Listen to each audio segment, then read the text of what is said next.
Hermanos, le invito a leer nuestras Biblias en el capítulo 2 de Hechos, versículo 37 en adelante.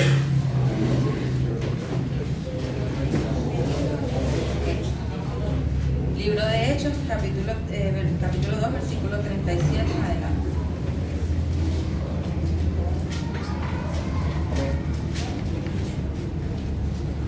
Amén. Dice así: al oír esto, se compungieron de corazón y dijeron a Pedro y a los otros apóstoles: varones hermanos, ¿qué haremos? Pedro les dijo: arrepentíos y bautícense cada uno de vosotros en el nombre de Jesucristo para perdón de los pecados, y recibiréis el don del Espíritu Santo. Porque para vosotros es la promesa, y para vuestros hijos, y para todos los que están lejos, para cuantos el Señor nuestro Dios llamare. Y con otras muchas palabras testificaba y les exhortaba, diciendo: sed salvos de esta perversa generación. Así que los que recibieron su palabra fueron bautizados, y se añadieron aquel día como 3,000 personas. Y perseveraban en la doctrina de los apóstoles, en la comunión unos con otros, en el partimiento del pan y en las oraciones. Y sobrevino temor a toda persona, y muchas maravillas y señales eran hechas por los apóstoles. Todos los que habían creído estaban juntos y tenían en común todas las cosas, y vendían sus propiedades y sus bienes, y lo repartían a todos según la necesidad de cada uno. Y perseverando unánimes cada día en el templo, y participando el pan en las casas, comían juntos con alegría y sencillez de corazón. El día de hoy el tema principal que estaremos hablando sería la iglesia. Y como título a esta pequeña reflexión le coloqué: estamos llamados a seguir el ejemplo. ¿Cuál ejemplo estamos llamados a seguir? El ejemplo que está en la palabra del Señor, el ejemplo que nos fue dejado. Para comenzar a hablar de este tema, me gustaría que nos generemos esta pregunta, y es: ¿consideramos nosotros que somos la iglesia del Señor? ¿Realmente creemos que tenemos las características que debe tener la iglesia de Dios? Dejando esa pregunta al aire, y para que cada uno de nosotros la tengamos en nuestros corazones y la analicemos, comenzaría diciendo que en la palabra del Señor, en lo que nos relata la historia, en la palabra del Señor, nos dice que la iglesia fue creada, o mejor dicho, que las personas que constituyen la iglesia fuimos escogidos antes de la fundación del mundo. No fue una institución que fue un plan secundario o un plan B, como decía otro predicador, o era un plan que, bueno, ya que sucedió esto, que Daniel iba a pecar, vamos a ver cómo resolvemos, por decirlo así. No, sino que desde antes de la fundación del mundo, cada uno de nosotros fuimos escogidos. Cada uno de nosotros estábamos en el propósito del Señor para estar en este lugar conformando una iglesia. No solo la iglesia de Aposento Alto, sino la iglesia en general. Cada uno de nosotros pertenecemos a la iglesia del Señor. Y entonces ese versículo lo podemos encontrar en el libro de Efesios, en el capítulo 1, en uno de sus primeros versículos. El Señor nos muestra o señala la palabra del Señor, que nosotros fuimos escogidos antes de la fundación del mundo para ser unas personas santas y sin mancha. Entonces, ahí tenemos un apoyo en toda la historia que nos relata la Biblia, de que estamos aquí con un propósito, y ese propósito estaba antes de la fundación. También en la palabra del Señor, en el libro de Génesis, capítulo 2, en uno de sus primeros versículos, el Señor le da una promesa a Abraham, y le dice que él multiplicaría su descendencia. Y en la promesa que le da a Abraham, se la confirma a Isaac en el capítulo 26, se la repite a Jacob en el capítulo 28, y cuando se la repite a ellos, o se la confirma a ellos, hay unas palabras que no estaban cuando se lo dijo a Abraham, y era que a través de la simiente de ellos serían bendecidas todas las naciones de la tierra. Y si tomamos en cuenta esa pequeña frase que dice todas las naciones de la tierra, ¿dónde estamos nosotros?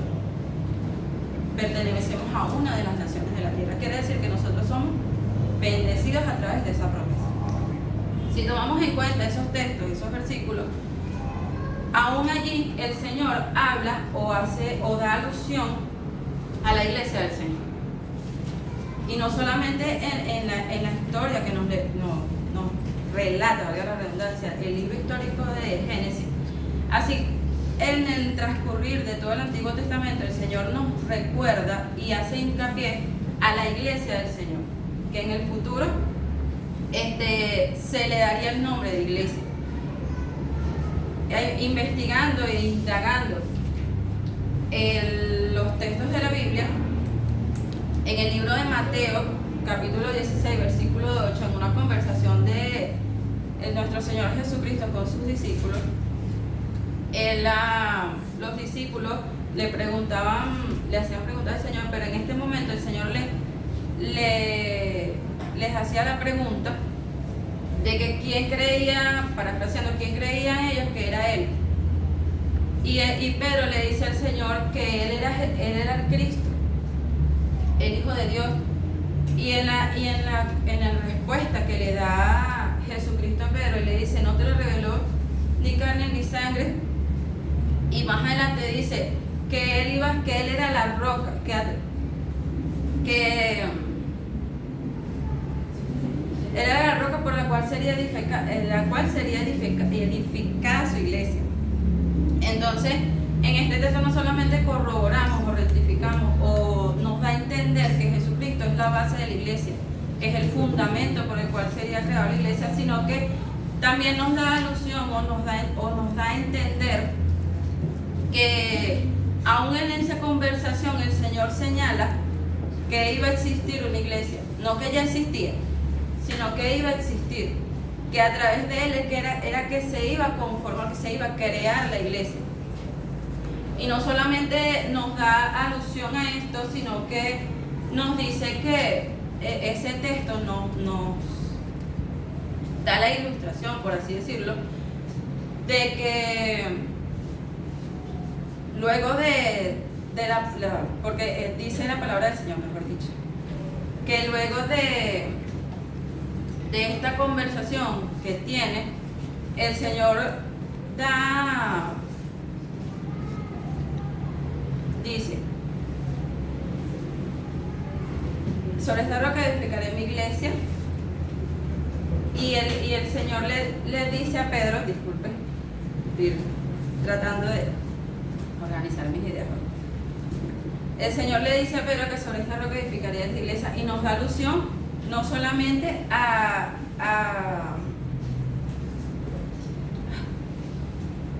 se me fue la idea. El texto. No, tengo el bosque, lo que sé que de la palabra que quiero decir se me fue.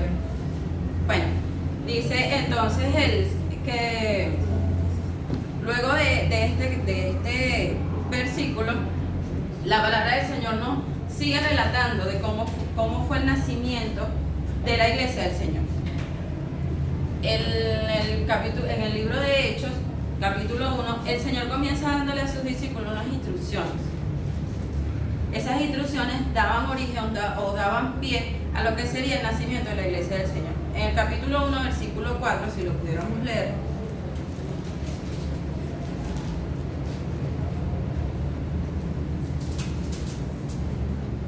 dice así: y estando juntos, les mandó que no se fueran de Jerusalén, sino que esperasen la promesa del Padre, la cual les dijo, oísteis de mí. Si le quisiéramos dar un orden, como quien dice cronológico, pudiéramos comenzar por este versículo. ¿Por qué?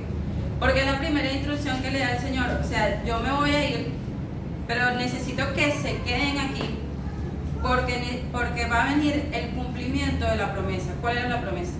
De que vendría el Consolador. Esa era la gran promesa que resalta o recalca este capítulo, la cual se cumpliría en el capítulo siguiente. La segunda instrucción que le da Jesucristo está en el versículo 8, que dice: pero recibiréis poder cuando haya venido sobre vosotros el Espíritu Santo, y me seréis testigo en Jerusalén, en toda Judea, en Samaria y hasta lo último de la tierra. ¿Por qué lo considero o se le da reconocimiento de una instrucción? Porque el Señor le dice, ok, va a haber el cumplimiento de la promesa, pero no queda ahí, sino que luego el cumplimiento de la promesa tienen ustedes que comenzar el trabajo por el cual han sido preparados todo este tiempo. Entonces, en el capítulo 2, cuando ellos estaban en la fiesta del Pentecostés, que era una fiesta de los judíos, ellos estaban todos unánimes juntos, dice la palabra del Señor en el capítulo 2, y ellos esperaban allí lo que era la promesa, la cual se hizo manifiesta y se cumplió con la llenura y la llegada del Espíritu Santo. En los versículos siguientes se dice que ellos fueron llenos del Espíritu Santo, y al ser llenos del Espíritu Santo hubieron diversas manifestaciones, y entre las manifestaciones estaba el hablar en diferentes lenguas. Y entre esos sucesos, esos acontecimientos que pasaban allí, las personas que estaban alrededor se comenzaron a juntar y a aglomerar. Y es increíble cuando se cumple la palabra del Señor o las promesas del Señor, el poder de reacción que tiene para el ser humano. ¿Por qué? Porque están los que reaccionan de forma, le está sucediendo esto, cónchale, qué suceso, y están los que necesitan usar los acontecimientos o el cumplimiento de las promesas del Señor para hacerlas parecer como ridículas. ¿Por qué? Porque si leemos los versículos más adelante, hay un versículo en específico donde dice que las personas comenzaron a decir que estaban llenas de mosto. ¿Y qué quiere decir esto? Que comenzaron a decir que eran borrachos. Y es la forma humana de querer justificar muchas veces las cosas espirituales de nuestro Señor o del Espíritu Santo. Cuando recalco o relato estos hechos históricos de cómo fue conformada la iglesia, aquí sí, lo más importante a resaltar es precisamente los versículos que acabamos de leer. ¿Por qué? Porque el título de este mensaje dice: estamos llamados a seguir el ejemplo. Y si vamos a las preguntas del principio, decía, ¿consideramos que realmente tenemos las características de la iglesia del Señor? Entonces, la pregunta que quizás se nos genere, pero ¿cuáles características? Yo creo que no solamente esta iglesia, sino muchas iglesias, con este texto que ha sido leído y quizás es un texto repetitivo, fueron llenos del Espíritu Santo. No nos quedemos allí, sino en los versículos más adelante, donde veíamos cómo era la coinonía, cómo eran las actitudes, cómo eran los hechos de las personas que creyeron en ese momento, de que el apóstol Pedro en su primer sermón, él les hacía aclaratorias a raíz de las preguntas que se les generaba a ellos, y ellos recibieron todas las correcciones y la enseñanza que le daba le daba Pedro, las recibieron y actuaron en pro a. ¿Qué quiero decir con eso? Que ellos no se quedaron solamente con, bueno, sí, ya nos dijo eso, pero como nosotros no estamos viviendo lo que ellos están viviendo, lo dejamos hasta ahí. No, ellos escucharon lo que Pedro le decía, ellos recibieron al Señor en su corazón, se apartaron, se arrepintieron, se bautizaron y comenzaron a actuar como debían actuar, conforme a lo que la palabra del Señor transmitía, en este caso por Pedro y por las personas que les testificaban que fue lo que el Señor dijo que debían hacer. Ellos comenzaron a actuar conforme a la palabra del Señor. En los versículos que acabamos de leer hay un texto que quisiera resaltar, que es el versículo 41, que dice: Así que los que recibieron su palabra fueron bautizados y se añadieron aquel día como 3,000 personas y perseveraban en la doctrina de los apóstoles. Si nos guiamos si comenzamos a hablar de lo que son las características que debemos imitar, aquí está la primera. Perseveraban en la doctrina de los apóstoles. ¿Cuáles son las doctrinas que debemos seguir?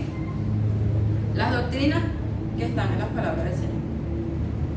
Y si lo resumimos o lo englobamos, debemos seguir lo que dice la palabra del Señor. La siguiente característica dice, en la comunión unos con otros. ¿Tenemos la comunión unos con otros que había en ese tiempo? ¿Realmente tenemos la comunión unos con otros bueno, esto es mío, pero ya no es mío? Si nos vamos a lo que dice la palabra del Señor, ya no es mío, es de todos. ¿Realmente estamos en ese nivel? Buscando otros versículos que nos hable de lo que es la característica del Señor. No solamente tenemos a la iglesia primitiva. En el libro de 2 de Corintios, capítulo 8, versículo 1, habla que la iglesia de Macedonia, si mal no recuerdo, ellos tenían como una característica especial lo que era el gozo a través o en medio del sufrimiento. Eso era un gozo que tuvo que haber sido demasiado evidente para poder haber sido resaltado, porque si lo resalta la palabra del Señor es para que nosotros lo tomemos en cuenta. Ellos tenían gozo en medio de un sufrimiento, de una aflicción, de una tribulación, de lo que estaban pasando. No solamente tenemos esa iglesia, tenemos la iglesia de Apocalipsis 3:8. Me gustaría que lo buscaran.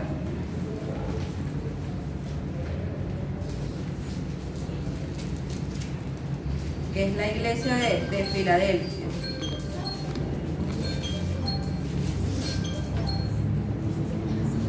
Dice así: yo conozco tus obras.